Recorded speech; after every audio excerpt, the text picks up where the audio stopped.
I look at the first few corpses, and I'm immediately horrified at the prospects of what my first ever job entails. There are probably 6 of them ahead of me. Ugly grins, unbelievable, almost inhuman postures, and a grotesque intermingling of broken limbs make me dig my teeth deep and hard into my clenched fists. What an elaborate litter. There are bare wounds, holes dark and visceral, and limbless, armless, even headless torsos. A low moan struggles, screeches inside. Gradually, I approach one of the more intact bodies, gingerly, eyes reduced to hairline slits, and look for a pocket or bag amidst all the dirt and the crusted blood on his clothes.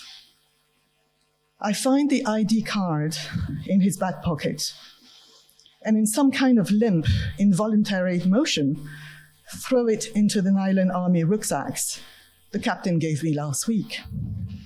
It's not easy, collecting identity cards and whatever else you can find on dead bodies. Bodies after bodies, some huddled together, others forlorn and lonesome, in various stages of decay. Wretched human remains lie on the green grass like cracked toys. Many adjectives have been used to describe Mirza Waheed's novels in the numerous reviews that have been published and that you can find online on his website. His debut novel in 2011, The Collaborator, out of which this excerpt was taken, was deemed devastating, dazzling, compelling, and necessary. His second novel in 2014, The Book of Gold Leaves, has been described as haunting, unflinching, finely choreographed, and passionate, while his latest novel in 2018, Tell Her Everything, was outlined as heartbreaking, brilliant, visceral, and emotionally gripping. His fiction is certainly all that and much more. If you have never read his fiction, then consider yourself lucky, because it's all ahead of you and an experience you can look forward to. In times of dehumanization and extreme violation of all kinds of codes of ethics, the 3 novels are a must-read for anyone who is interested in understanding through fiction the inner workings and mechanisms of extermination, complicity, guilt, and the myriad ways one participates in systems of exploitation. The figure of the gravedigger and the cemetery caretaker we heard about in Adam Rosenblatt's Keynote, and all along this conference as well, these past 2 days, is very much at the center of his first novel, The Collaborator, even though there are no cemeteries. In a little bit the same way as for Adam, The Collaborator was the initial reason behind our invitation. But then Tell Her Everything comes close behind. Mirza Waheed was born and brought up in Kashmir. Out of his 3 novels, 2 are anchored in Kashmir. The Collaborator was an international bestseller, a finalist for the Guardian First Book Award and the Shakti Bhatt Prize, and was longlisted for the Desmond Elliott Prize. It was also a Book of the Year for The Telegraph, New Statesman, Financial Times, Business Standard, and Telegraph India, among others. The Book of Gold Leaves was shortlisted for the DSC Prize for South Asian Literature in 2016, longlisted for the Folio Prize, and was a finalist for the 2015 Tata Literature Live Book of the Year in the category of fiction. Tell Her Everything was nominated for the DSC Prize for South Asian Literature in 2019 and Tata Literature Live Book of the Year, and it won the Hindu Prize for Fiction in 2019. Mirza also writes for the BBC, The Guardian, Granta, Guernica, Scroll India, Caravan Magazine, Writers Mosaic, Al Jazeera English, and the New York Times. And you can find some of his essays and some of his short fictions and interviews also on his website. I also want to mention that The Collaborator has just been made into a film. You've seen the posters outside in the other room. And it so happens that the world premiere is today at the San Diego International Film Festival. So I'm sure you'll be, looking forward to the first, release of the film and the screening of the film when it comes into the cinema halls. We almost made it into screening the film at the conference one of the evenings, but didn't quite manage it. So you'll have to wait until the official release. I have a feeling that Mirza has already moved past his 3 first novels, as he has just sent off his 4th novel. I'm not sure whether he's happy or how happy he is to revisit his earlier writing, but we are certainly looking forward to his telling us about it and reading from it. Please join me in welcoming Mirza Waheed.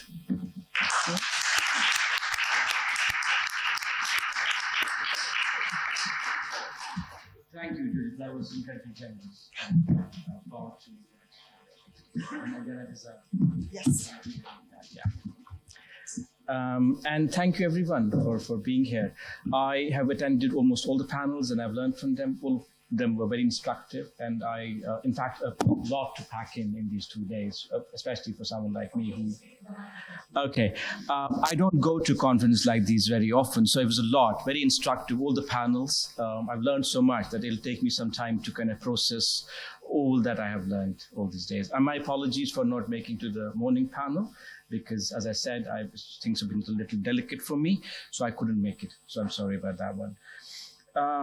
Yeah, the film, see, there's a red carpet in America, but I chose to be here, because, yeah, this is more important. Thank you, Judith, for organizing this, and Bidisha, and Thomas, and everyone. It's a pleasure to be here and a privilege to be amongst you. I want to start with a very brief note on the nature of this talk. The reflections you will have for the next 40 minutes, I'll try to keep it short, or 50 minutes maximum. They were born from a personal crisis, a crisis that kind of impelled me, led me to think of the ideas that I felt have a direct connection with some of the themes of this wonderful and necessary conference. Earlier this year, I was traveling with my mother to Indian Kashmir, where I was born, when to my utter astonishment and shock, bewilderment really, I was informed that I was not allowed to enter the country. I was denied entry at the airport in New Delhi, separated from my mother, who I was accompanying home in Srinagar, Kashmir, where I meant to drop her. I was forced to spend the night at the airport and sent back to the UK the next day, which is where I live. I felt I was being exiled, and for all practical purposes, I was exiled, I am exiled. Temporarily, I hope, of course. Suffice to say, it was an ordeal and a particularly awful experience for my mother. When I was back in my adopted home in London, I began to think about this suddenly altered relationship with the parental home, with the birthplace. And I wondered that as we get older, we as in migrants, expatriates, whatever term we use for people like me, who have 2 homes, we tend to go to the homeland less for holidays or recreation and more for our kin, to be with them, to grab precious moments with them, because suddenly time is beginning to feel short. We go for the parent getting older. We go to attend illnesses, attend deaths and burials. We also begin to recognize that to be able to see our loved ones in their last days is a kind of privilege, given the tyrannies of nation states and distance and borders. However sad or disturbing the occasion or incident may be, we begin to seek and feel more attachment to the soil if we are able to witness a loved one's last rites. At least I was there for the last days, we say, consoling ourselves, and derive a solace from it. In the process, the connection or the bond with the home soil is somehow renewed and replenished. I was looking for the right word here, and I thought recast may be an apt descriptor. Or, as Gabriel Garcia Marquez says, or rather one of his characters in 100 Years of Solitude says, a person does not belong to a place until there is someone dead under the ground. I had been able to do this fairly comfortably, going home, not burying people under. During the last few years, flying home to be at the hospital, to be at the funeral, to the ancestral graveyard, taking in the family tree, and timelines across faded and new gravestones. But suddenly, or perhaps I always did at the moment, it was not to be. I wasn't allowed home to check on the distraught kin of a close family member who had died only a few months ago, when I had been able to see and partake in the last rites, even if the loss was crushing and life-altering. A friend in the city remarked dryly that back in the day, I used to come home for book launches and talks. Now I was coming home to bury people. It startled me initially, this realization, but soon I acknowledged the truth of this statement. I had gone home twice in 2 years to bury my father and a much-loved brother-in-law, but now I was banned. None of this is new, of course. I know of several Kashmiri and Indian writers, academics, journalists, lawyers, rights activists, poets, students who've been imprisoned, interrogated, denied visas, or their passports impounded, essentially prevented from living the life they mean to live. I know of 2 friends, both poets, who weren't able to go home to say farewell to their dying parent and grandparent. About 2 years ago, another such co-traveler was barred from pursuing his career as an academic at a university abroad because some years ago he had written a paper on the state's policy of preventing conventional burials of combatants killed in battles with the armed forces. The paper detailed how the state snatched the bodies and transported them to remote burial sites, burying them hastily in rudimentary, nondescript graves. The families of those buried far away from their ancestral or communal graveyards would then travel long distances to offer their prayers and respects. The reason for this, the state argued, was to prevent large-scale commemorative gatherings at conventional graveyards, which could possibly create an unwelcome law and order situation. Like many cultures, Kashmiris place enormous religious and social value on the necessity and sanctity of the community graveyard. They have an intimate bond with the ground where their ancestors are buried. They visit their dead often, offering both collective and solitary prayers. They light candles at the graves on special occasions. I've done it as well. And make austere or ornate gravestones to honor the deceased. In history, the Kashmiri graveyard may be put into 2 broad categories. The small neighborhood graveyard, which we're all familiar with. You grew up going there on Fridays or Thursday evenings.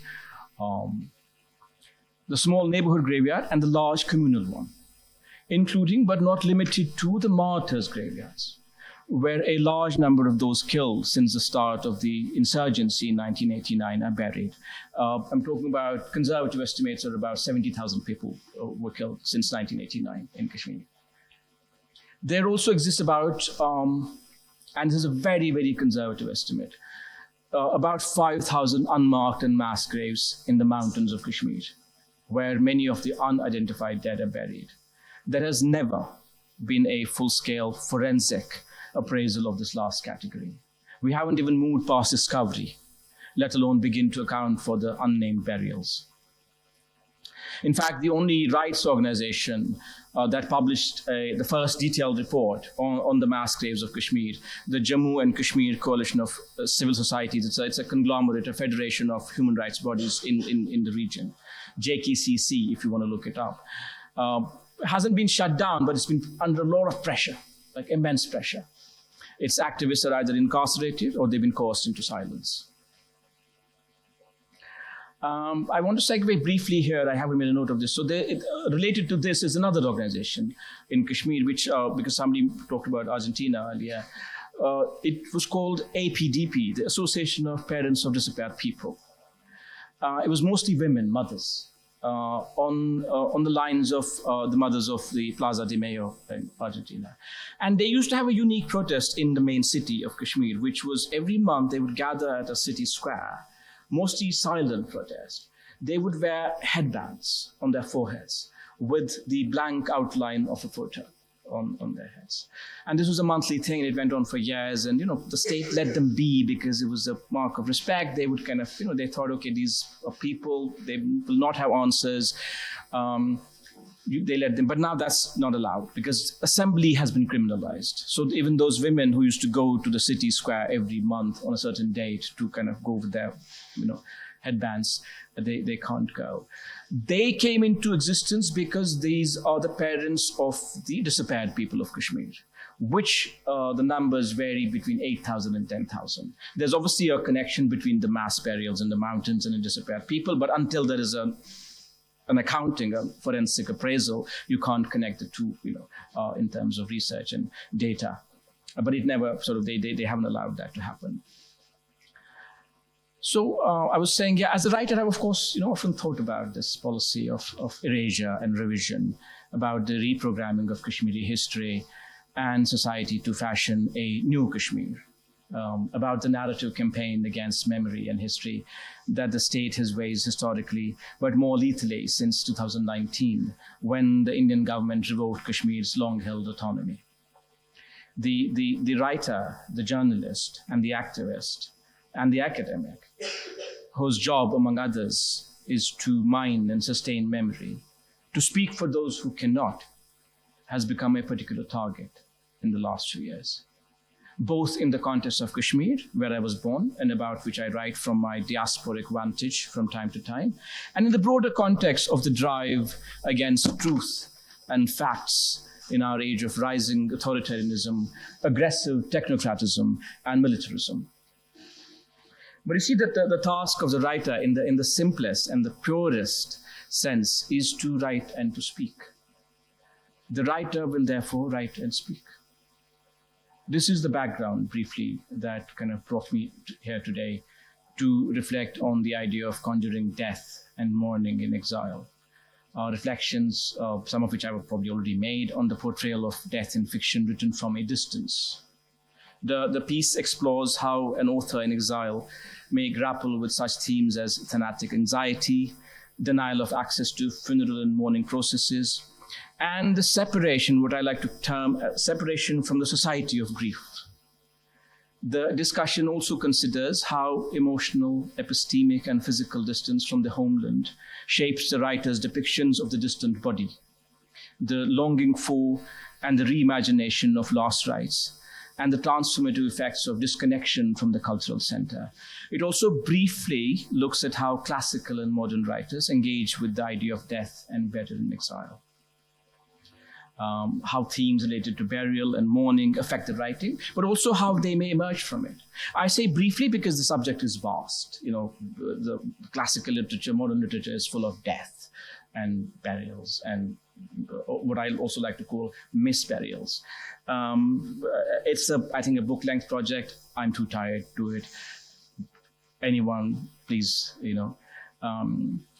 So with that said, I will turn to the following two readings, which this one in particular, are relevant to some of the ideas that have been discussed in the conference, but importantly also because they are relevant to Gaza. And I say this because I was in Palestine last year, and I traveled to the cities in Palestine. I went to West Bank, I was in Ramallah, I was in Hebron, Al-Khalil, I was in Al-Lid, I was in Haifa, I was in Jerusalem. I went with a group of writers for the Palestine Festival of Literature, a group of writers from across the world, from America, from Europe, from the UK. And I saw firsthand what it is to live under Israeli occupation and apartheid. And nothing, and I say this in the most kind of conservative way, nothing had prepared me for what I saw. And I come from a conflict region, and I was a journalist in a previous life, and journalists tend to think they know a little bit about the world. They don't really. And it was eye-opening in the most, starkest way, because you see industrial scale of racism in the Palestinian territories. And you see something worse than apartheid.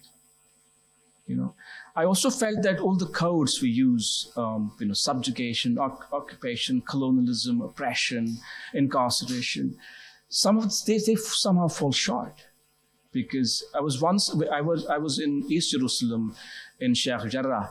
We were in the house of somebody, where there was a settler in the house as we went to meet this person, who was from New York. And he was there in this house. And the person who were visiting detailed how they managed to live a life when the front of the house is occupied by a MAGA supporter from Brooklyn or someplace like that. And there was just a small glimpse. I'll come back to the reading briefly in Hebron.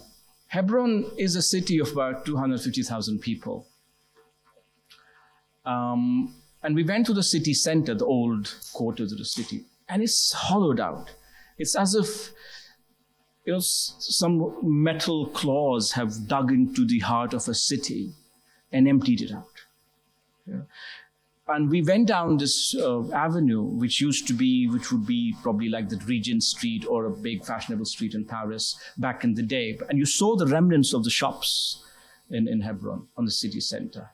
The awnings, the signage, but it was completely deserted and has been deserted and the reason for that is there's about 300 or maybe 500 settlers in the heart of Hebron, in this Palestinian city. And about 3,000 IDF soldiers to protect them. And they have occupied the center of the city. And that's, if you want to see what an occupation looks and feels like, it was kind of, it's probably the darkest sort of thing I've seen in my life in terms of a city center completely kind of, hollowed out. So with that, said, I thought that's this passage, and also because we went back after, visiting Palestine and, to see the Palestinian people, to listen to them.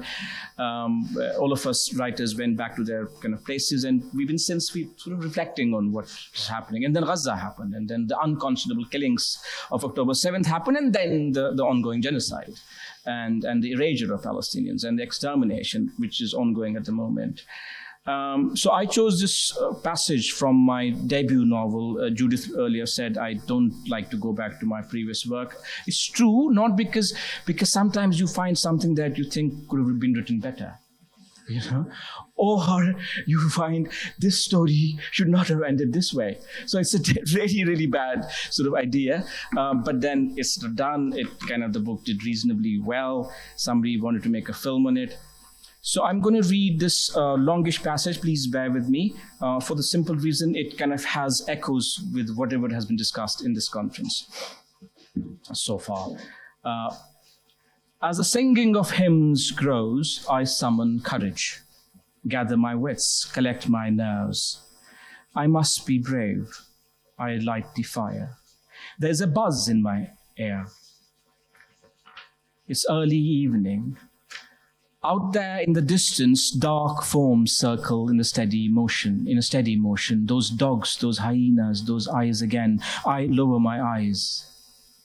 Flesh, bones, hair, clothes, leather, rot, blood, combs, photographs, letters. Boys from the city, boys from the villages, boys from towns, boys from saffron fields, boys from the mountains, boys from the plains. Rich boys, poor boys, only child boys, and boys with sisters at home, weak boys, strong boys, big boys, small boys, singer boys, thinker boys, lonesome boys, naked boys, scared boys, martyr boys, brave boys, guerrilla boys, commander boys, wannabe sidekick boys, trouser wetting boys, orphan boys, unknown boys, and famous boys. They all burn in the big fire I have cooked up. The fire I watch now, my fire, my only act, my only decision in years. The flames leap up and burn everything inside them. They leap out from limbs and groins and heads and backs and chests and faces and hands, and everything burns. The feet burn too. Those lonely, dismembered feet in their boots, they burn too and look like cinders hurled out of a big fire. Everything burns. The piss-smelling yellow flowers, their stalks and petals burn too. Shreds of camouflage jackets and boots and handkerchiefs and letters and currency notes with Jinnah and a tall mosque on them, and wallets with small pictures of girls and children in them, and ballpoint pens and plastic glasses and money. The flames grow and burn everything that ever was. Half faces, torn smiles and part grins, and frozen anguish, and remnants of surprise, and glimpses of fright, and split expressions of grief, and pursed lips of resignation, and despondent embraces with oblivion, and those dark, dark eyes of eternal sleep. I burn all that ever was there, and look at the rising tongues, the snakes, the coils that engulf all that I have beheld and touched in the last few months. And the flames burn the smell into a new smell, more stink, a scorching, groaning, writhing stink. I'm burning death itself, that must be the smell. In some places where the fire is showing signs of dissipating, I pour kerosene oil from the canisters. There's still plenty left in them. Enough to burn the whole place down all over again if I wanted to. I throw splashes of the liquid over some crackling half-corpses, and the flames leap up once more, high, high, and screaming, as if reaching out to some place in the sky. At one point, I see a reflection of myself in the undulating yellow sheet created by the flames, and I duck down. My stubble has grown. The sweat twitches. I heard a distant drone emanating from the puja in the camp. They must be worshipping Agni in the camp above, I think. The priests chanting long hymns, placating their god of fire, asking for deliverance for all. The soldiers swaying their earnest heads to the incantations, their eyes closed, and floating along the pungent waves of spiritual upliftment and the general mood of divine auspices.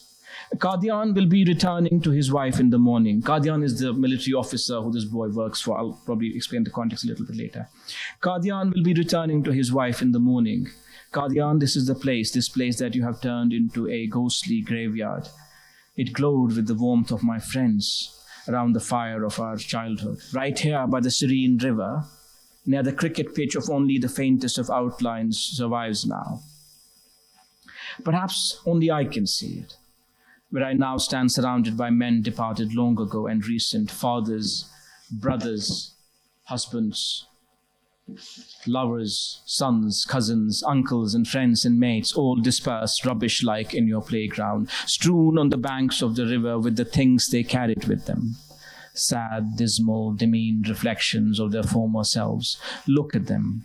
Look at their faces, mouths ajar, screaming out hollowed lives. Look at the splintered human furniture you have amassed here and made me its munshi, its journal keeper. Look at that hollow throat, that empty, nude stomach, those broken feet. Look at that exhausted expression on Shabir Sheikh's rag-like face. Look at Rauf's toy-like ribcage. Look at Gulzar's lean and lanky, headless body. Look at Gulzar's lean and lanky, headless body, and look at what they brought with them, what's still left scattered here and there. Here, look at that torn prayer mat with Mecca and Medina in its torn corners. Look at the dried blood and dirt-smeared green velvet of it. And here, a mold water flask, green and ugly in its military camouflage, and this by the side of the same man. What is this strange-looking sandal, this pointy thing that is also green? A Peshawari slipper, I suppose, all the way from Pakistan, the deluded love of which inspires some sad man to carry it across the firing line. What a waste, what a waste. I stand near the river and see the scene twice over. First, the burning pyres I had created along the center of the valley, and then the reflection of it all in the water. The river too is burning, and the fire has taken over the water here, swept over the cool surface of the stream and covered it, taken it over, burned it.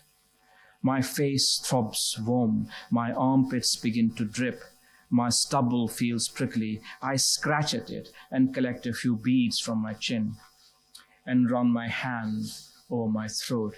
I have water with me in Baba's old thermos flask. Oh, Baba, Baba. I pick the leaves of dried grass that I had spread here and there and break them into small swatches. It's time to make sure. I spread the sheaves of grass over the burning circles and watch them instantly consumed in the restless flames. I spread the tinder trash, twisted tendrils and bent strands everywhere. I want everything burned to ash. I don't want to see a single foot, hand, arm, finger, toe, buttock, ear, nose that is half burned or not burned. I don't want to see that at all. To hell with all this, I think. To hell with them all. To hell with the Indians. To hell with the killers they sent here in their millions to prey on us. To hell with all this swarming army here. To hell with the Pakistanis. To hell with the line of control. To hell with Qadian and his Mehrotra sir. To hell with India. To hell with Pakistan. To hell with jihad. To hell with, to burning, smoldering hell with everything. It must all end. I let loose shards of the crisp chaff as I move over the burning mounds. I feel satisfied for having thought of that in advance. My own fire is a great success then, all leaping and bristling with the new fodder I've spread. And I still have some kerosene left, I remind myself. Nothing shall remain here. I could probably live with some bones, if there are any left, that is. I know. They should have all had a burial. But that would have been a logistical nightmare. And it's not as if I didn't try. This was the only solution, the last resort. I'm aware that these bodies, these remains of our disappeared boys, might serve as evidence one day for someone to make a shocking discovery, for someone to write a front-page story, for someone to order a judicial inquiry. But then who actually cares or does anything in the end? No one ever is punished here. It will only ever be a story. He had himself mentioned a jerry can of kerosene every few weeks, and that's it. Graves of old would have been impossible, and leaving them like this would have meant doing nothing about it. I'm sorry, my brothers. I know you deserve better. Surely last rites according to our religion. But what can a lone man do? I am sorry I've had to do this, but there wasn't much choice. I know you deserve better, but then who doesn't? Even I deserve better. Perhaps even Qadian does. I turn away from the river. Faint echoes of voices emerge from it, and I decide to move away. I sit down at the far end, near the slope that rises homeward, and look at the rising flames. I sit for a long, long time, watching the self-absorbed dance of the flames, struggling to find a name for the stench that I have created with my kerosene hoard. And what are my Pakistani brothers thinking if they can make out what is happening here from their faraway pickets? What are they seeing from their murky machine gun holes? What would they be doing then? Thinking of a big namaz-e-janaza of their own? A solemn funeral prayer? Eternal moral support for Kashmiri freedom fighters, really? What would they be thinking now? Having screwed it up once again, having fucked us up, used us in their venal sport yet again, what would they be thinking now? Are they looking at these sad flames and wondering if any of the boys they groomed so well in their camps are now burning in that valley across the ridge on the Indian side? They would perhaps pray for the thus departed and seek martyrdom and eternal resting place in heaven for them. My Pakistani mates, what would you do now, having seen this funeral pyre that burns our boys, my brothers, in these acrid flames? Would you still pray for their souls to rest in peace, offer Fatiha for the souls of the deceased, bless the sacrificed ones for their ultimate sacrifice? May your bones rest in peace after they're licked dry by rabid, man-eating wolves. But then, what do I care now? How does it matter now? I must pay my respects to these lost ones. I should at least pray for these poor boys. I should offer my own Fatiha to these sad, tattered souls, whose stories I shall tell one day. I should pay respects to these hundreds of unknown dead, to these unsung, unrecorded martyrs, to these disappeared sons. I am so, so sorry for the cremation. I stand up at once then and gently, piously raise my hands in front of me, spread sideways and joined together in the middle, side to side, little finger to little finger, forming a large arching cusp. My hands tremble a little, the nails itch, the tears dried up in the heat, the eyes burn. Bismillahir Rahmanir Rahim, Alhamdulillahi Rabbil Alamin. In the name of God, the most gracious, the most merciful. The fires burn brilliantly now. It is time I left. So that was the end of the reading. I wanted to briefly explain the context. The novel is set in a valley where there's people who die in fighting with the army are just left there. And then, but it's the last village on the no man's land between India and Pakistan. And there's a group of friends who grew up in that area, in this pastoral idyll, really. And when the war arrives, one of them is recruited by the local army officer to go down to this valley to look at the corpses. And the purpose of this job is for him to collect ID cards and weapons of the dead so that the officer can improve his kill list. And he's forced, he's the collaborator of and he's young, he's 18, 19, and he kind of does this all the time. But each time he goes down, he worries he might recognize one of his friends, because 4 of his childhood friends who he played with in this same valley when it was not littered with corpses have disappeared. So each time he goes, he worries that what if one of them is a friend. So that was kind of the context of this reading from my debut. How are we doing on time? Are we okay? Briefly, in this reading and the scene it belongs to, the dislocation is fundamentally political. The bodies have been removed from their background soil. They are literally and metaphorically scattered because they belong to those who must not live, as per the strictures of the power center. And since their life stories may threaten to continue in the hereafter by way of memorialization via marked and scripted gravesites, through ritual commemoration and remembrance, their death cannot therefore be allowed to be registered according to normal, recognizable signposts.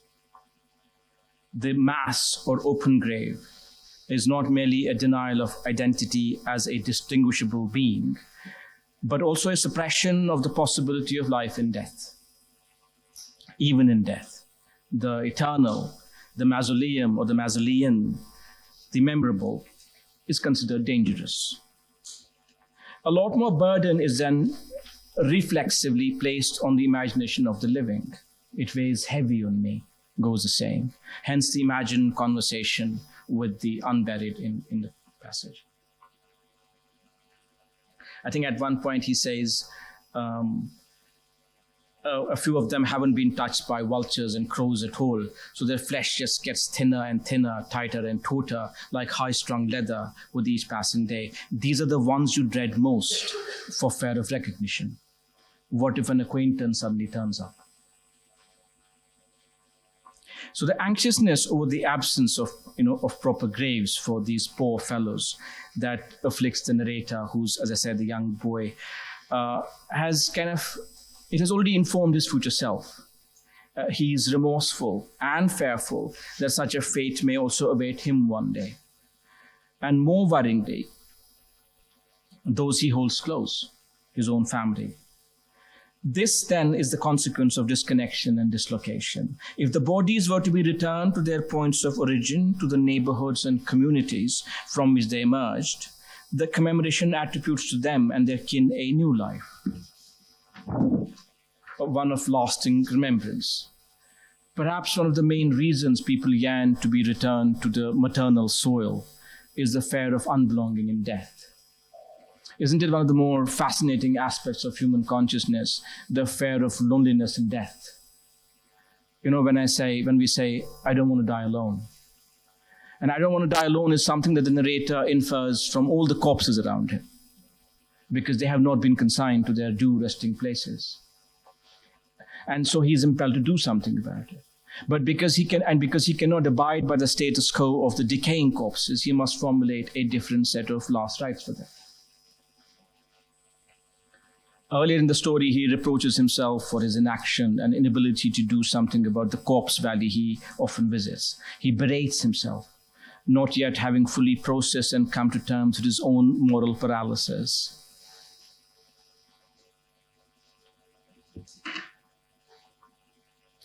He names them. He says, Rauf Qadri, who stares dryly from his sorrowful sunken eye sockets, whose shriveled arms and cobweb duck's feet hands have dropped on the ground like the disassembled parts of the wooden toy soldier Baba's friend once bought from me, and whose thinning hair and bleak forehead with his frightful brown grooves makes me sad again, beseeches me to do something about this. The cycle cannot go on.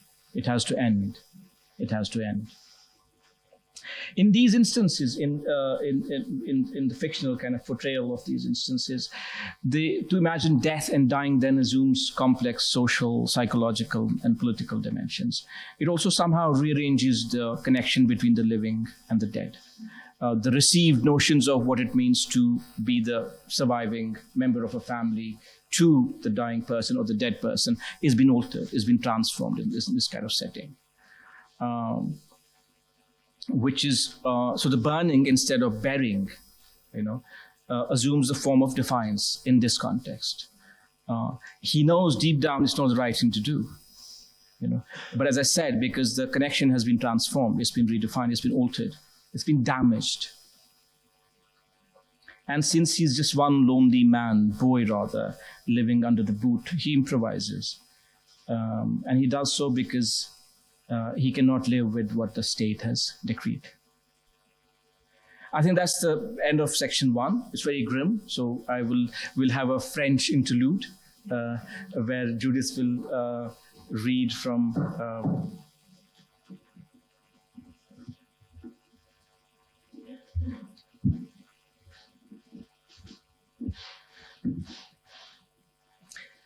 Avec le temps, j'ai fini par comprendre que nous mesurons nos existences à l'aune de ce que l'on ne peut pas avoir.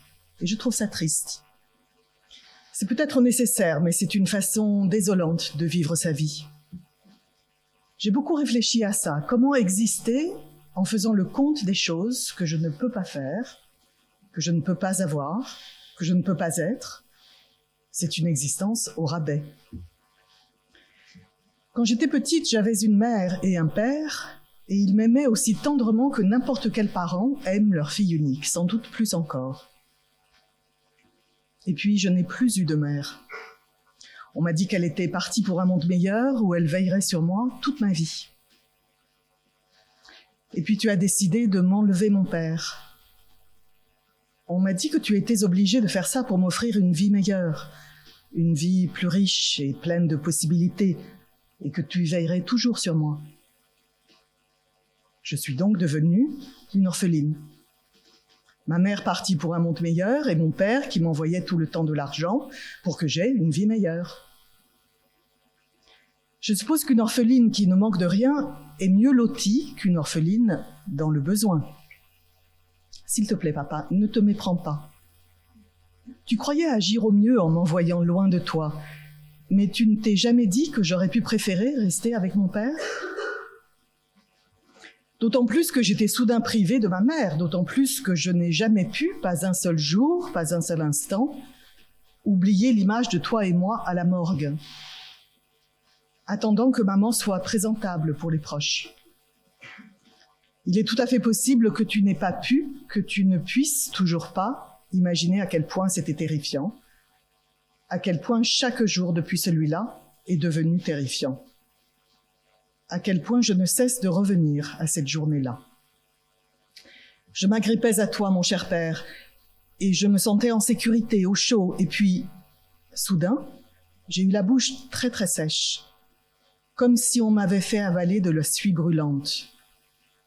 Alors je t'ai quitté un instant, terrifiée en me levant, les jambes tremblantes, pour aller boire un peu d'eau.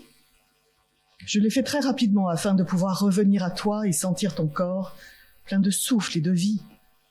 Mettre mon bras sur tes genoux, coller mon épaule à ton flanc et sentir ton odeur de papa. Peut-être parce que j'étais asséchée par la tristesse et la peur, j'allais sans cesse boire de l'eau. Mais je ne restais pas assez longtemps pour remplir mon corps, parce que j'avais peur que tu t'en ailles ou que tu disparaisses entre-temps. Qu'est-ce que j'aurais fait dans ce cas-là? Même quand j'étais devant la fontaine, j'essayais de sentir ta présence à l'autre bout de la pièce, avec ma tête, mon cœur, mes oreilles. Pendant des mois, je n'ai pas voulu aller dans ma chambre et je paniquais quand je devais utiliser la salle de bain. Ça t'enlevait de mon champ de vision. Parce qu'être avec toi, être à côté de toi, glisser mon bras sous le tien et sentir ton pouls m'apportait réconfort et sécurité. La salle d'attente de la morgue était toute blanche, tu t'en souviens? Et on attendait père et fille et père, que ma mère soit libérée pour embarquer vers son dernier voyage. J'avais envie de partir en courant, mais en même temps, je savais qu'il n'y avait aucun moyen que maman revienne une fois qu'il l'aurait sortie. Pendant qu'on attendait, les miracles sont connus pour advenir pendant l'attente. Il y avait encore de l'espoir, voilà ce que j'ai dû penser dans ma tête. Mais une fois que cette grande porte s'est ouverte, il n'y avait plus qu'une seule direction. Une seule destination, pour elle et pour toi et pour moi, le cimetière. Oui, papa, je le savais. Comment est-ce que j'aurais pu l'ignorer? Peut-être que c'est pour ça que je déglutissais tout le temps, que ma bouche sèche me démangeait, m'irritait, à cause de l'idée, de la certitude qu'ils allaient bientôt l'enterrer, la mettre dans une tombe, dans un trou, pile à sa taille, sous le sol aride, et la recouvrir d'un tas de terre. Je me rappelle que je me sentais mal pour elle. Ils allaient souiller ses vêtements immaculés, jeter de la terre dessus, faire des taches. Je ne savais pas que c'était un linceul, papa. Ou peut-être que je savais, mais que je n'ai pas pensé qu'Annie allait en porter un. Au fait, tu te souviens de son foulard de prière triangulaire, couleur crème? Je l'ai gardé avec moi, parce qu'il sentait son odeur et son déodorant, et aussi quelque chose d'autre, le jasmin, les agrumes et les fleurs sauvages. Toujours des ingrédients naturels pour ma mère, trop cool. Le foulard a gardé ce parfum pendant des années. Maintenant, ce ne sont que de rares effluves, je l'ai toujours, bien sûr. Toi et moi, dans la fourgonnette de l'hôpital. À l'avant, parce que tu ne voulais pas que je sois derrière avec elle. Je l'ai entendu murmurer quelque chose à oncle Bijou, tellement attentionné. Je n'arrive pas à savoir si je me serais sentie mieux en étant auprès de maman, à serrer sa main pendant que tu la conduisais à la tombe. Je suis complètement honnête, je n'en sais rien. Qu'est-ce qui est préférable? Entreapercevoir sa mère défunte ou marcher ensemble jusqu'à la tombe? Qu'est-ce qui est plus facile à oublier? Qu'est-ce qui nécessite le moins de thérapie? Voilà ce que j'ai toujours voulu te dire. Je n'ai jamais pensé que j'allais être loin de toi une fois que maman nous a quittés. Je croyais que ça ne dépendait que de moi de rester avec toi aussi longtemps que je le souhaitais. J'étais terrifiée de me retrouver seule, d'être éloignée de toi ne serait-ce qu'un instant. Mais l'idée d'être envoyée à l'autre bout de l'océan ne m'a jamais traversé l'esprit, c'était inconcevable à l'époque. C'est incompréhensible aujourd'hui. Je suis devenue orpheline le jour où tu m'as déposée comme un animal de compagnie chez oncle Akil. Je crois que je t'ai perdu le jour où j'ai embarqué dans cet avion. Ne te méprends pas. Il y a eu beaucoup trop de méprises et de malentendus entre nous au fil des années, mais plus maintenant. So, thank you. Did you approve of the French translation? Yes, and actually I should say, traduit de l'anglais par Anatole François.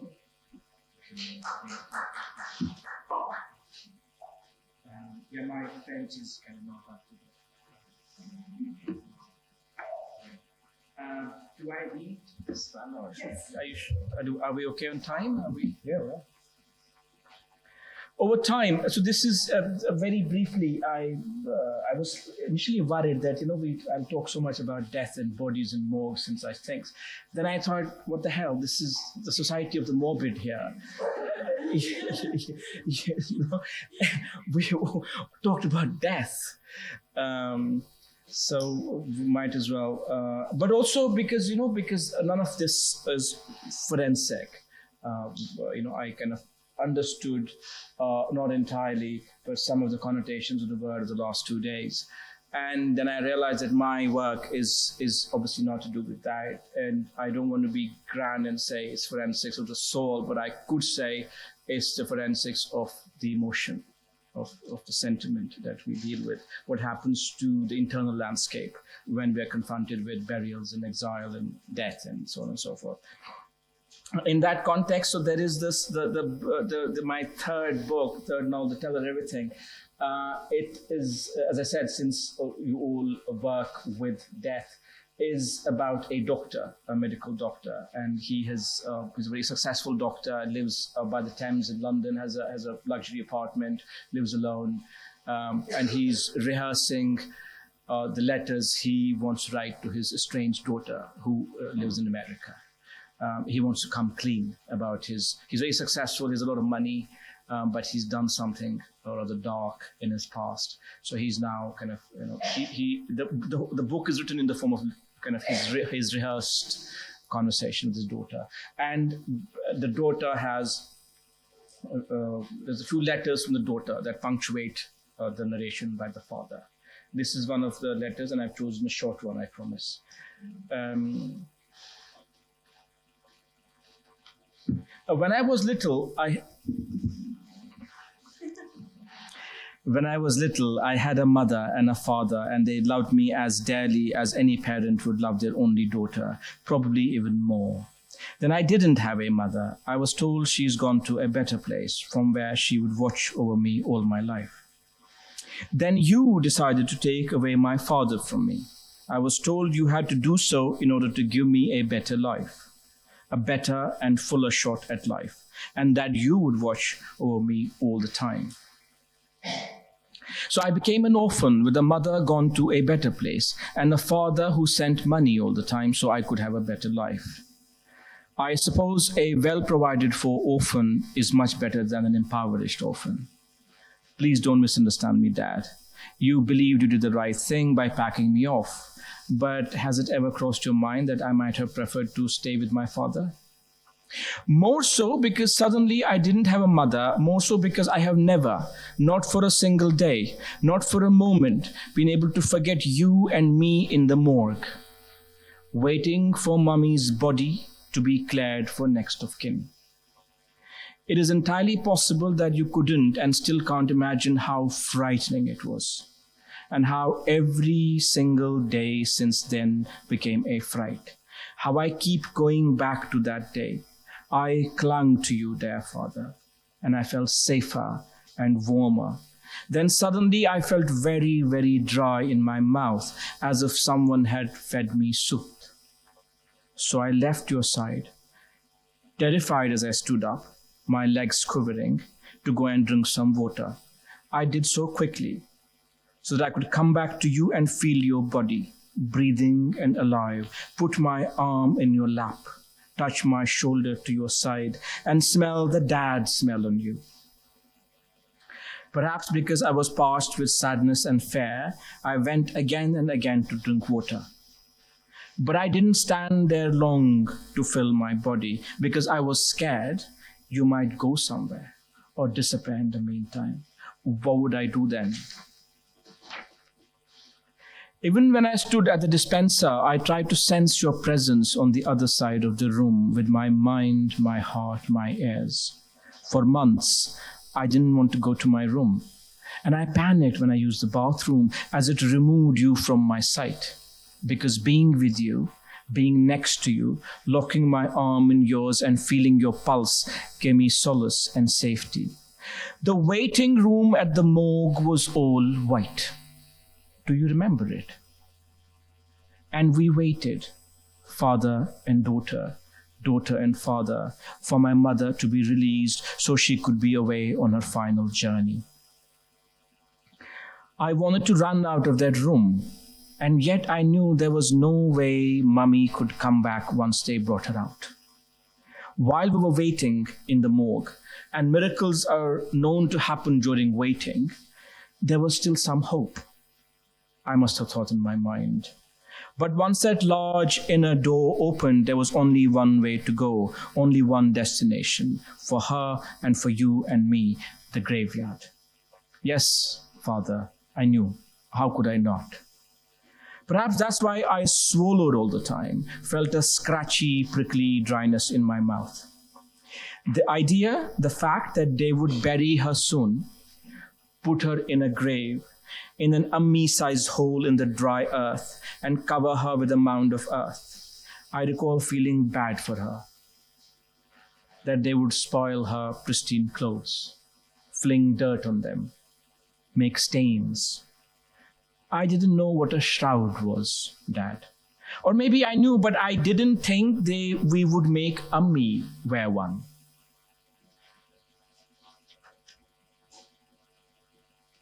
Oh, by the way, do you remember her triangle-shaped prayer time scarf, cream color?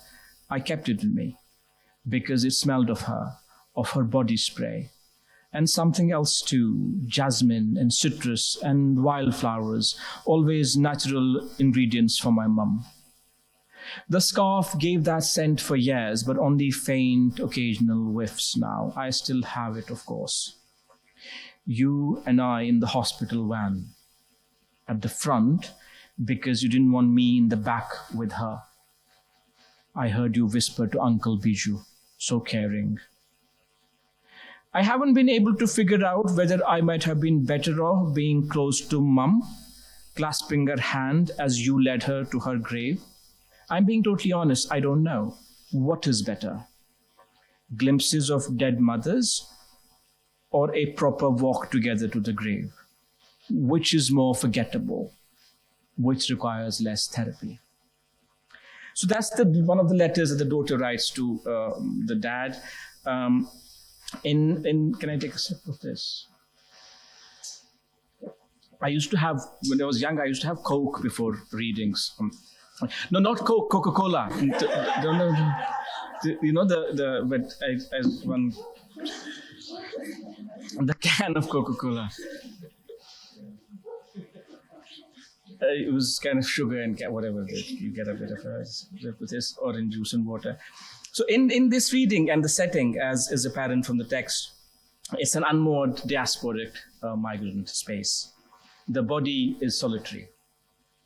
The deceased person was already removed from their larger tribe.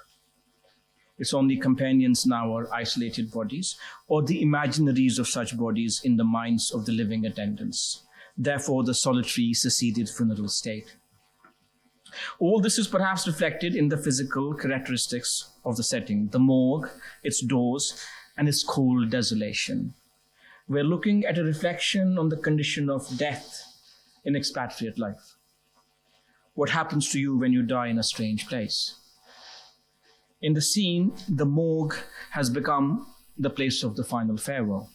The death is enacted upon the child's imagination in ways that it might not have been if the deceased lived among her own community, in which case the death would have been recorded in relation to a known and owned social milieu. Here, however, the surviving child is already an exilee and must reckon with the event and its aftermath in near isolation. There exist limited emotional, familial, and ritual guides to the mourner through the stages. A lot will thus be enacted in the mind, and therefore the shadow that is cast is longer and longer lasting. The daughter, now grown up, has never forgotten the state of the body, which could of course be true of all deaths, of normal in-tribe deaths.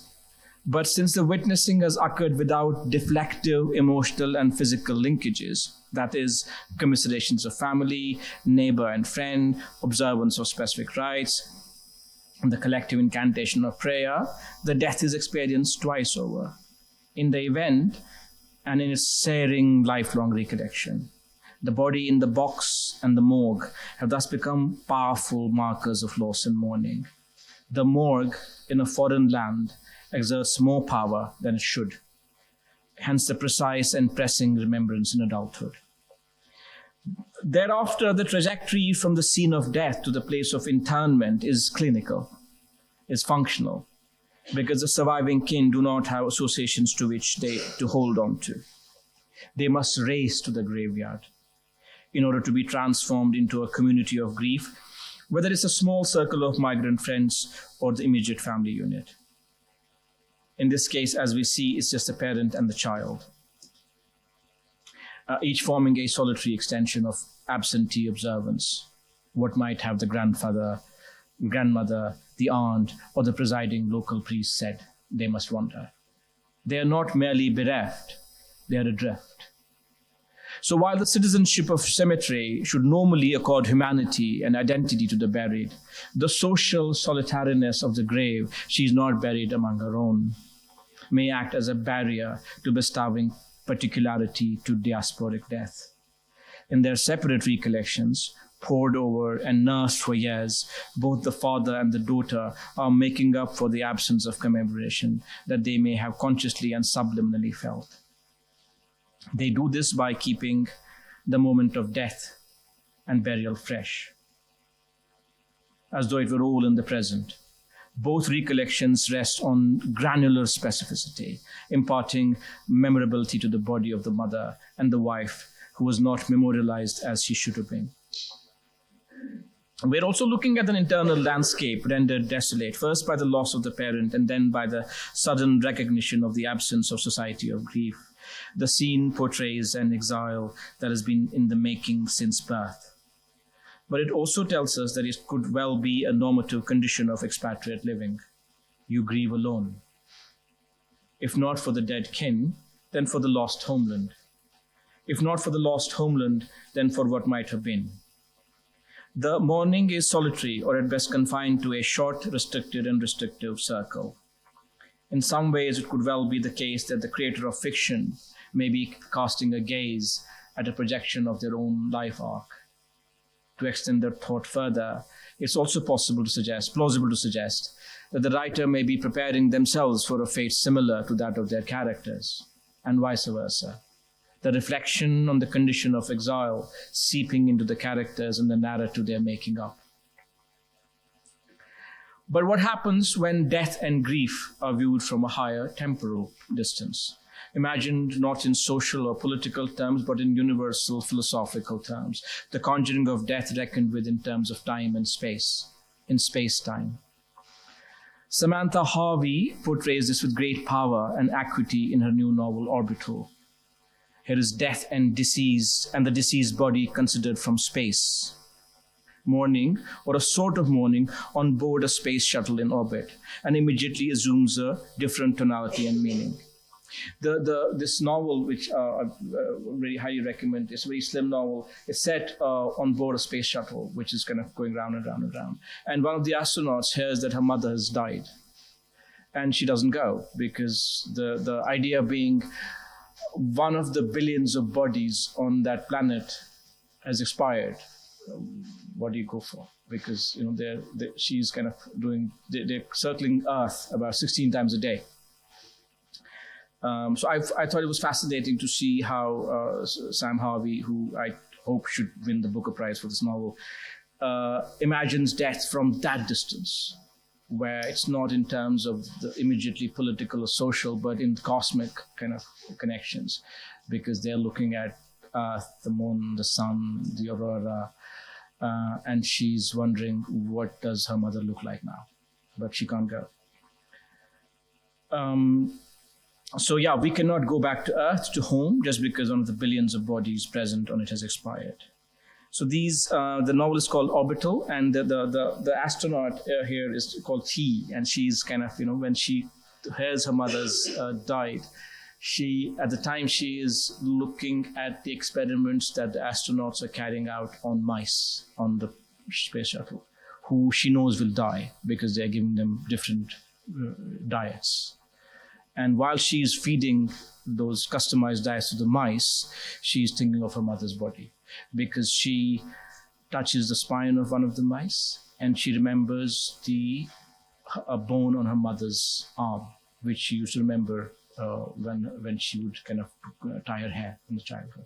So that's all that is portrayed in terms of grief and mourning from that distance.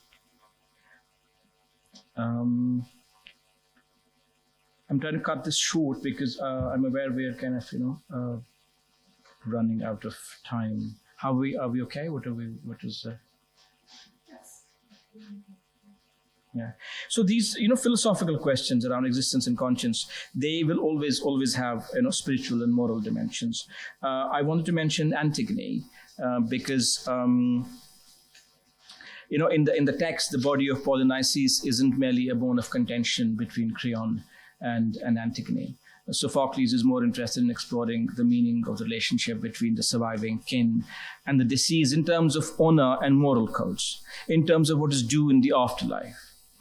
Antigone refuses to accept the altered status of her brother Polynices' body as that which is not welcome in Thebes, because doing so would mean acknowledging that this political takes precedence in determining access to rites of burial.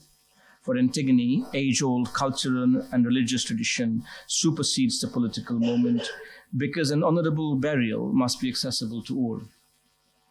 It should not matter how the deceased lived, because the soul, a more lasting entity than the corporal and the political body, must be allowed to pass through the underworld without disruption or without distortion. Human law cannot interfere with what belongs to the world of gods.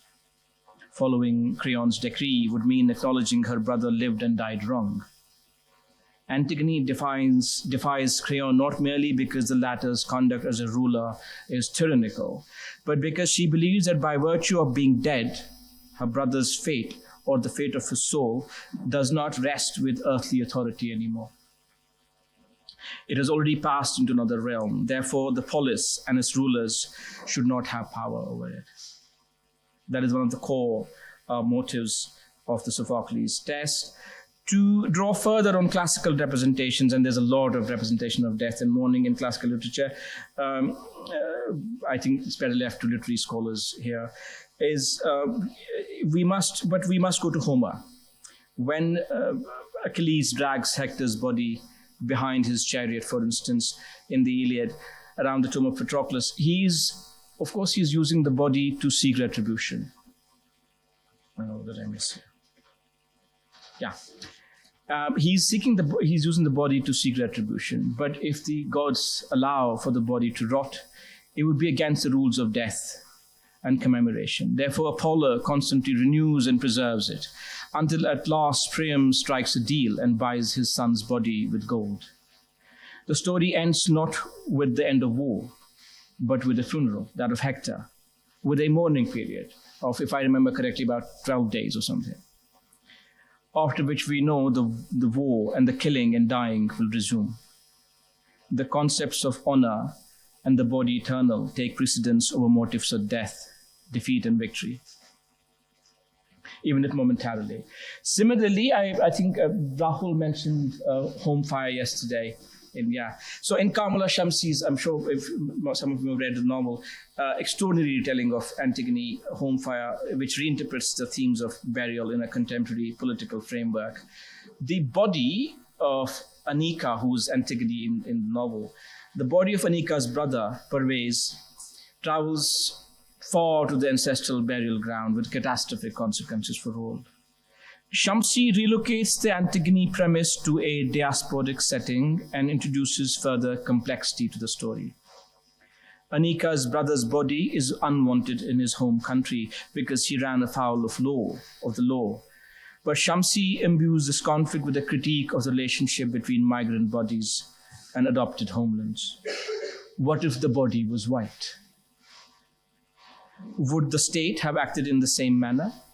This gives the writer, the specific writer in particular, added motive with which to complicate the narrative. She uses death as a point of question vis-a-vis such themes as citizenship of cemeteries and the right of burial of colored bodies. The broad storyline is the same, but in the hands of the migrant or the exilee writer of fiction, it has acquired a new and potent meaning.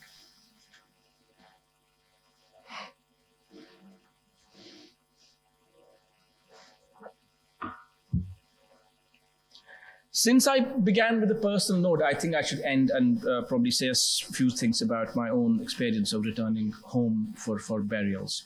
From the disadvantaged position of exile, the act of burial I worry sometimes. Oh, sorry. I was going to say, since I began with a personal note, I want to say something here about my own personal experience of returning home for burials. From the disadvantaged position of exile, the act of burial, I worry, is transforming, or already transformed, into a sort of privilege. Because now that it's disallowed, I have started to miss the graveyard at home. I know it sounds, I don't have a fascination for morbid things, but this is what happens. I sometimes see it in my dreams. The fence, I remember, there's a big tree in the middle. There's rose bushes. Some hopeful families have planted by the graves of their ancestors. I remember they're pink roses. And because what happens is when you stay over long, in my case, about 30 years, you forget and you unlearn the logistics of grief. You don't know the rituals. You're not used to them because you haven't done them. Because a lot of people have died while you were away. And you haven't gone, you haven't partaken in anything. You only hear of burials or deaths, or you make the phone call. But it does an interesting thing. It means that you are not used to, any of the processes. You don't remember what it is to sit by a grave, for instance. You don't remember what it is to touch a gravestone. Because in our culture, in Muslim cultures, when many people offer the prayer, they'll touch the gravestones. And I hadn't done it for a long, long time. Or the idea that you will touch someone's grave and you reflect on the life underneath. So I had to kind of relearn all this after like 30 years of people dying behind my back. Like many uncles, for some reason, only uncles, not many aunts, which is brilliant, I suppose. Lots of men. So about 2 years ago, I started visiting the graves, and that I hadn't kind of been seen. And I started remembering the time and the life I had shared with the people underneath those graves. Earlier I was bothered, obviously. You remember, you have recollections of some uncle's time and, how you spent time with them or, so on and so forth. But it was only when I went and saw their names on their graves that something changed, that I began to kind of revisit their lives a little more sharply, with more, the recollection was more vivid, I think that brings back to what Marcus says in 100 Years of Solitude, that your connection is somehow renewed when you have someone under the ground. So now, I am kind of, as I said, it does strange things to the mind of a writer. I worry if something happens, I won't be able to go. And that I see as a further violation. So I'm worried not about the grief. I am worried about the grief that might ensue, but also about that I won't be allowed to grieve in the way I want to be, which is a very kind of strange, interesting place to be in. I want to conclude by saying that, these are very broad scenarios encompassing forces that may inform fiction dealing with bodies, exile, and mourning. We get to see the complications that the writer of fiction must deal with. They must contend with, of course, much more than, the representations of death and grief, because along with artistic considerations, along with aesthetic impulses, you also encounter the legacies of modernity, of empire, of colonialism, as we see in the case of Palestine and other places. And most certainly, as we have seen in the last couple of days, with the very, very febrile politics of migration in our time. Equally, they must also engage with the existential, moral, and ethical questions thrown at them by the spectacular complexity of life and death. By living and dying. In short, the whole mystery of the human condition is how we kind of deal with this in our work. Thank you so much for being patient and listening. It was kind of a long 2 days, and I think I've taken more time than I should have. Thank you so much. Thank you.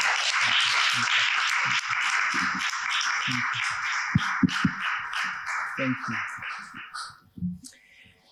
Thank you very much indeed. No questions. We're going to dinner. Well, no. You still get the Q&A. Sorry. I just yes. Before we get onto the Q&A, I mean, I just want to add a couple of sentences. You used. I mean, I started the presentation. I mean, using a lot of adjectives from the reviews of your books, etc. And then you refer to your own, writing and speaking as when you use the adjective grim, right? It's all very grim. For the ones among you, who haven't read The Collaborator or the other books, I mean, I have to say, it's also abreast with joy, and it's lush with natural beauty. I mean, it's deep in the Kashmir Valley, and it's also a story about friendship. Yeah. Of course, because the main protagonist is actually searching, his disappeared friends, not only because he is certain of their deaths, but also because they've just gone, and he's looking for them. It's also a story about the love you can have for your parents. As well, it's also a love story, or almost a story that didn't quite happen. But of course, I wrote a full-scale no spoiler. Love story. My second novel is a love story, a full full-blown, exactly. Yeah. So you don't quite get it in the first novel, but you do get it in the next one. So there is. I mean, it's not as if it was a question of balance or anything, but I mean, the text is actually made of all those tensions and contradictions as well, and complexities. And so this is also, what I wanted to say. And maybe I would have a quick, question about the nomadic community that you focus on, the Gujar. Can you say a few things about them, and how Kashmir is actually deeply embedded in migration and migratory, movements? Yeah. That's a very good question. I chose to set the novel not among the mainstream Kashmiri society in the city. It's actually on the margins of Kashmiri society. It's set in amongst, as Ruth rightly said, among a community of former nomads and the pastoral people who migrated, or in the story, how migrated in 1947, which is when the big violent split happens in the subcontinent. The Brits leaving behind two new modern nation states, India and Pakistan, and there's war. So these people used to be pastoral people. They used to roam the high mountains, Himalayas, beautiful idyllic life. But then they flee the violence in 1947 and go off to the furthest point they can reach. And they settle into a nice, pretty little village. But about 40 years later, war arrives again. A different kind of war, a postmodern war, where there's insurgency and conflict, modern war. And they have to leave again. That's where the novel is set. And my objective at the time, I was a young writer, I'm still young, was that I wanted to kind of challenge also that everything doesn't have to be set in the cultural center. I wanted to set the story elsewhere, which was also a comment on, in contradictions within the larger Kashmiri society. Because those people who are the core of the story, they face prejudice as well. So while Kashmiris themselves face a lot of violence at the hands of the military and the state, but within the society, there's kind of prejudices and discrimination that happens to the marginalized, to the Gujars, for instance, who this story belongs to. Does that answer your question? Yes, totally. Yes, yeah. Thank you. And they also happen to live in the most beautiful places in the region. So that was one of the other reason I wanted to set the novel because I knew it was a grim subject, but I wanted to set the novel in a very, very gorgeous and picture perfect place. And at times it's even funny. I mean, I can do are, funny. Yeah, I can do funny. yes, It may not sound like this, but I can do funny sometimes. Any questions, comments, remarks? Yes, Yumna. Thank you. About Mike. Yeah. Thank you, Waheed, for this fascinating talk, and I could relate to it in many ways, especially that I worked on burial and body repatriation among French Muslims. 85% of them get repatriated to their home countries, and I was wondering about the Kashmiri community in the UK. That's one thing. If you are aware, you talk about exile and you talk about yourself and you talk when you are in the UK and experience death and solitude. But are you familiar with those Kashmiri community? Do they get repatriated and go through the rituals? And when you spoke about the rituals that you don't go back when somebody dies and you don't know the rituals, and there are these sociological theories when they tell you to ritualize is to exist, and how much these rituals are practiced by Kashmiri community in the UK. And I should stop here and thank you. In the UK, not as much. I have been in touch with some Kashmiris in the UK, but the nature of my work determines I mostly stay home. I like staying home mostly. And my children, but yeah, I'm in touch with some. So there's also different kind of migration that happens. So many people of Kashmiri origin in the UK, they came from Pakistani administered Kashmir, and they came because of a dam that was built in the 60s. They were displaced.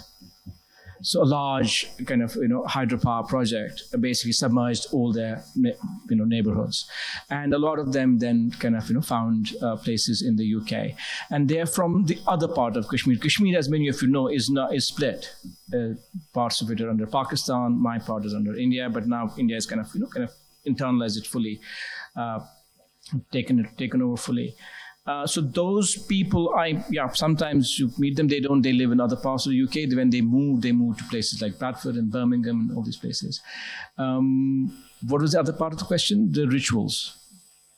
We're very big on rituals of kind of mourning and death. And I was, last year, I was home and I spoke to somebody about graveyards, and somehow the conversation shifted to land. And he gave me an obscene figure with which you could buy a few square feet of land in a graveyard. I said it was like prices like Manhattan. £5,000 for about 10 square feet of land in the graveyard. It was a very strange and interesting conversation, because I had only meant to ask what if somebody dies and do we have space in the family graveyard? He said, yeah, but don't worry about it, you can always buy it. I said, what? He said, yeah, this is how much it costs. And it was like an astronomical figure. But it also means that people have this anxiety of they want to be buried in a specific place. I mean, some others don't. I had a friend who I asked once, I said, how would you like to die? He said, I would like to die while I'm sleeping on a plane and the plane crashes. So, I mean, people have various views of death, but a lot of people I met, they want to be buried in a specific place, which is why the premium on the land in the graveyard and the associated rituals. For instance, in the graveyard I have visited, on certain days of the week or month, you will go and you light candles and prayers. There would be.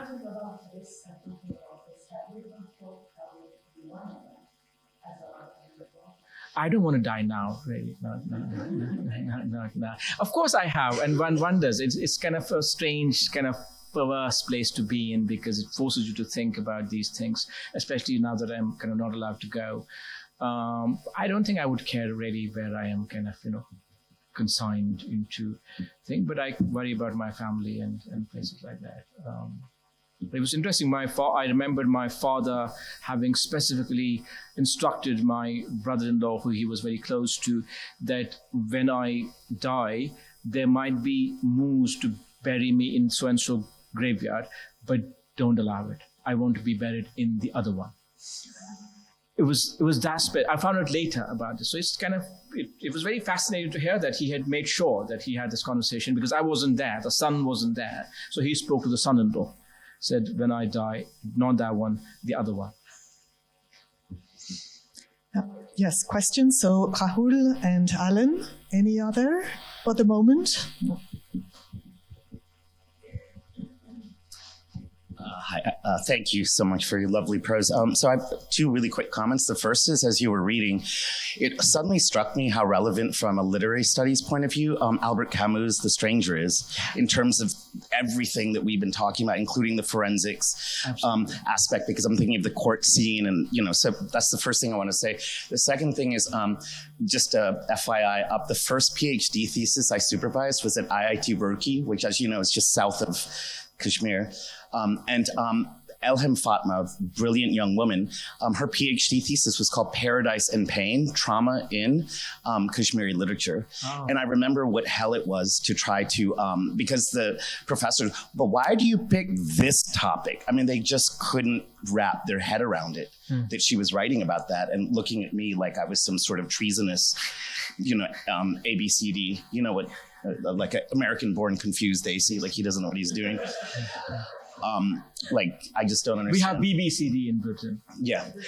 And the last thing, the question I actually wanted to, so those are just two comments, but the question I wanted to ask you is, yesterday we talked about memory as possibly a form of agency, and Bidisha was talking about memory as a form of narrative. And I would be really interested to hear, what are some of your most vivid memories of as a child or as a teenager growing up in Indian-occupied Kashmir? Do you have any that really stick out, and do they leak into your prose or your thinking when you're writing? Yeah, it's a very important question. Goes to the heart of actually how when you write. Many memories are vivid, and it's one of the things that I kind of rely on, that I think I have a good long-term memory. And it helps me in my fiction. I will remember a scene from when I was 10 years old in a very picturesque place in South Kashmir called Verinar, which has a green spring. I remember the tone and the color of the water and the structure around it, and what I did with my friend around. So I remember all those things, and they will find their way into fiction. For instance, there's a mountain in the debut novel called Kohe Gham, which is the mountain of sorrow, And many years later, I discovered that I had modeled this mountain on an actual mountain that I lived near when I was 10 years old, which was a conical forest, very, very dense and deep, like dark. And that mountain found its way into my debut novel. So I have those memories. Specific incident, when I was about 16 or 17, there used to be these operations launched by the armed forces in Srinagar, in the city I grew up in, where I'll try to wrap this up quickly, we would make an announcement on the mosque loudspeaker where all men are ordered to leave their houses in the morning and gather in an open ground, which could be a school, a hospital ground, any such place, so that the armed forces would conduct searches looking for militants or weapons in the houses. But the men were ordered to leave, and men included young people and my father at all ages. And we would gather, and it was quite banal everyday thing. It was nothing extraordinary. It happened all the time. We'd become used to this, that, oh, there you go again. There's an announcement on the loudspeaker. We have to leave the house. So I remember going to this ground where I grew up in Srinagar in Kashmir. I grew up by the lake. We have this very famous Dal Lake. I grew up 10 minutes from the lake. In fact, I learned to swim in the lake, not in a pool. And as it happens, when this announcement is made, there is an operation in the area, all men go, and we find ourselves driven, obviously like cattle, to the grounds of a hospital on the banks of the lake, on the shore of the lake. And as we walk into the ground to find our seats you're made to sit on the floor, on the ground. I saw some bodies on the side, on the ground, on the grass. I was a teenager. And these were the bodies of the militants that had been killed the previous night in a gun battle. Yeah. And they had just been kind of put like that, just spread like that, And I think one of them was alive. still alive. I've spoken about this incident a lot. I've become tired of my voice, seriously, when I've talked about this, because this is where the novel came from. So this is, I'm 16, but you can't do anything.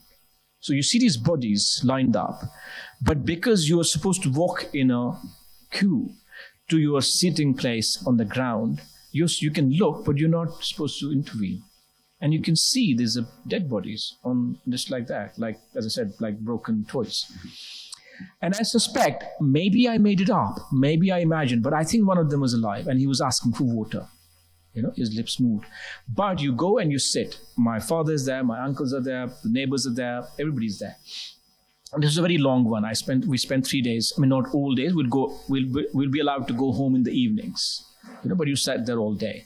The purpose is that at some point, they will ask you to walk in file and walk in front of a vehicle, a truck, inside which would be an informer, a masked person, who would you made to look into the glass of the vehicle. That person is looking at you, and that person would nod to the army officer on the side whether this person is a suspect or not, basically to be taken away.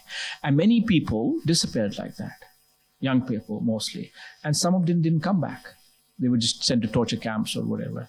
So this is what you do, you walk, and that's the job that's the task of the operation. This one I remember very vividly, every single detail, because of these bodies.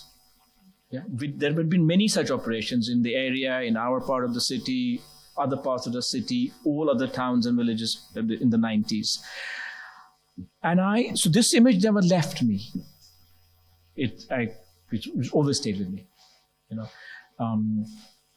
and when I saw the writing, you have kind of delusions of you're going to become a writer and you have a story to tell.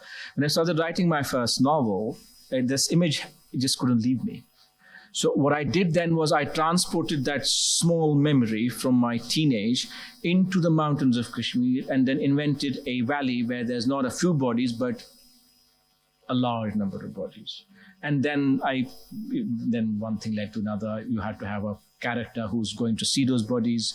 So this was the memory, since you asked, this is one of the views. But I also have very, very beautiful memories. I spent some beautiful time as a child in the mountains of Kashmir, because my father used to work in tourism. So he would be posted to these picturesque, beautiful, paradisical places in Kashmir. Kashmir is very beautiful, if you haven't visited.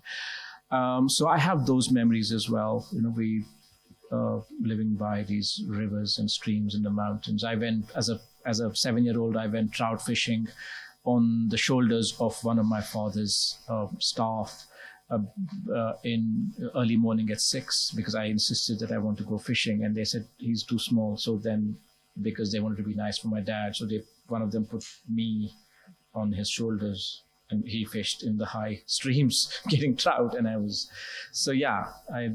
put it in a novel someday. And the scene of the rally also, and having the men, sit on the ground for hours or days, is actually one of the very powerful scenes in the novel, in The Collaborator. So, Alan? Thank you for that, Rahul.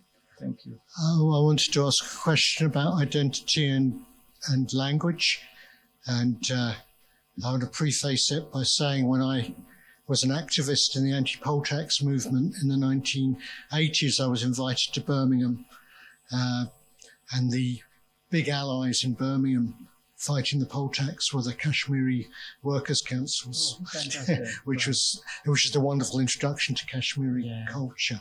I suppose my question comes from listening to the cricket this morning. And listening to the cricket, listening to England lose to Pakistan, which might be where you were when things were happening earlier today, I don't know.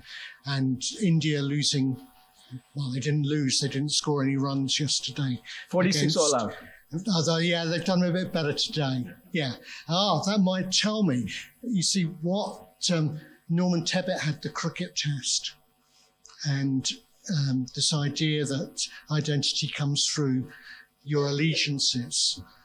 And I was wondering about your allegiance to English and your allegiance to national cricket teams, just because I'm interested in that as well. You're going to get me in trouble.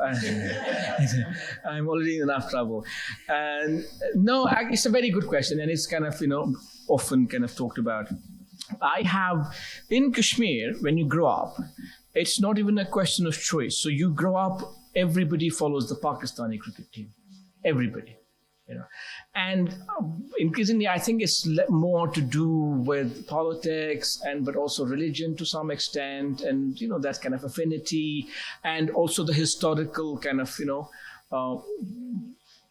allegiance to a certain idea that things didn't go very well in 1947, and some so they also as a mark of defiance, as a mark of protest.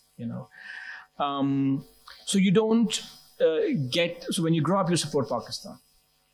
So I grew up in Kashmir, but then I spent 8-9 years in Delhi University, did my kind of university years in Delhi, and then many years ago I moved to England.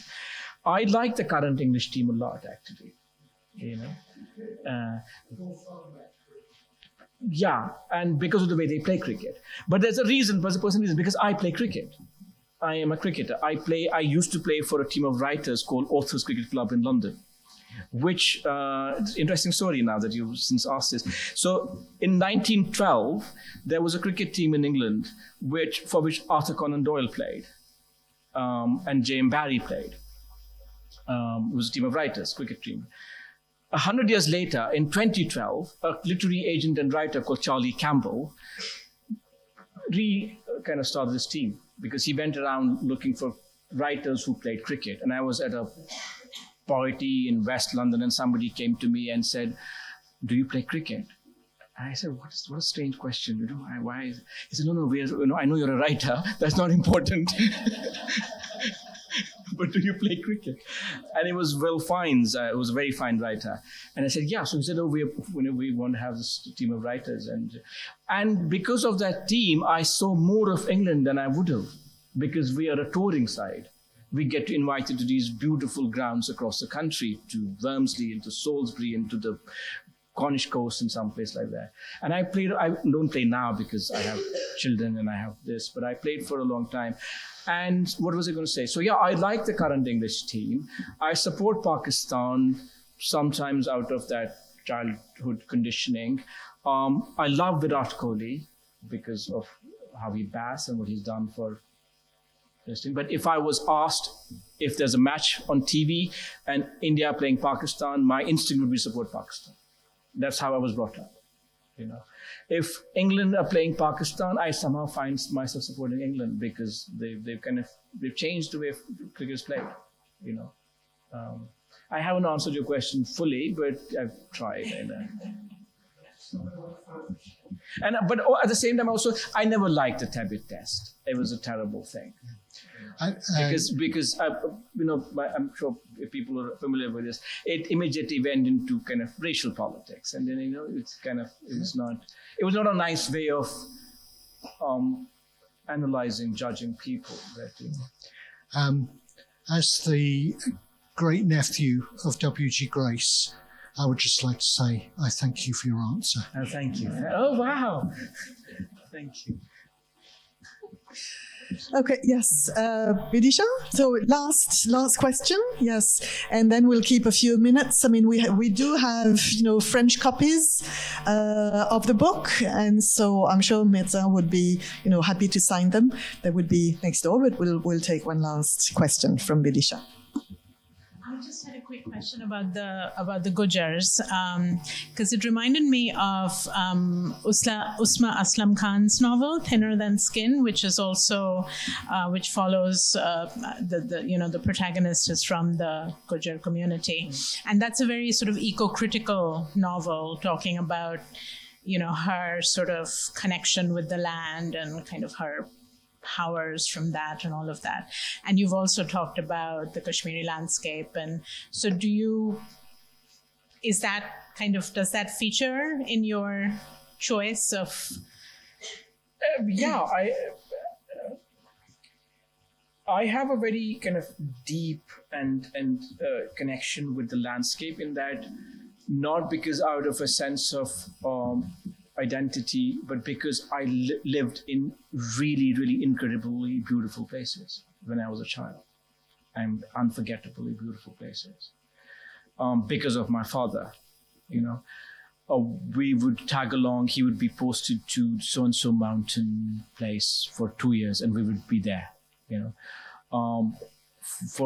I was about from 9, 10, 11, when I was 9, 10, 11, we lived in a cottage inside a deep coniferous forest, and which overlooked a spring. Really, really, almost cliched, that pretty. And since my father died 3 years ago, so I began working on a non-memoir, which was to do with, I was trying to figure out, I have to write a memoir, I want to write a memoir. Then it turns out it was about those places. So it's called My Father's Places. So I published a proto-memoir already, which was about these places. And the idea was to capture in granular detail the landscape, the texture, the land, the trees and the flowers and the water and everything. But the vehicle was because we were there with my dad. And so, yeah, there is a connection. And who knows, I may at some point write a story about those places.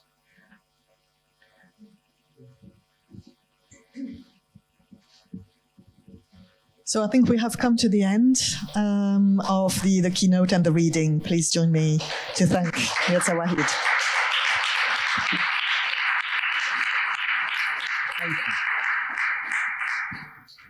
Oh, yeah? Oh, yes. Sorry.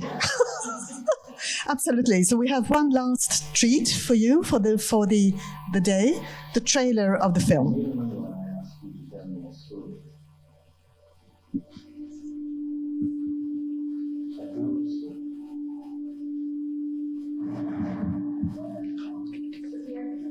Rahul. Why do I have to fight it all?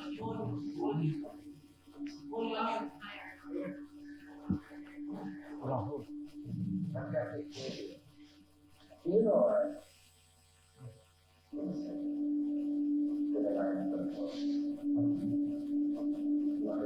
Stopping the border from this side of the mountain to the other side. It wouldn't start that. It's fine. Doesn't seem that conflict since we could go. It's fine.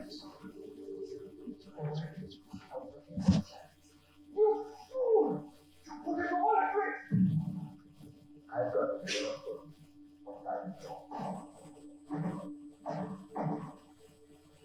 You know what they made me do? I don't have any sacrifices from the dead that become like Young Mermaid lies down for freedom in thousands and look at you. Brother, whining about your brave friends who have gone to fight. How do you know you look ridiculous. What are you running for?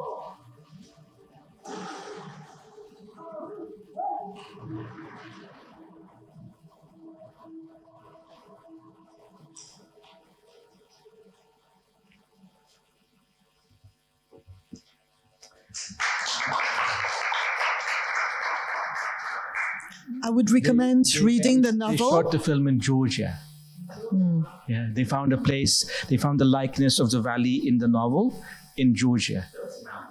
They're not Kashmir, they're Georgia.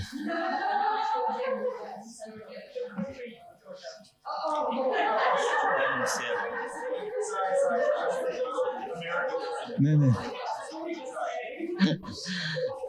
Because it was a smart choice because they wouldn't have been allowed to shoot in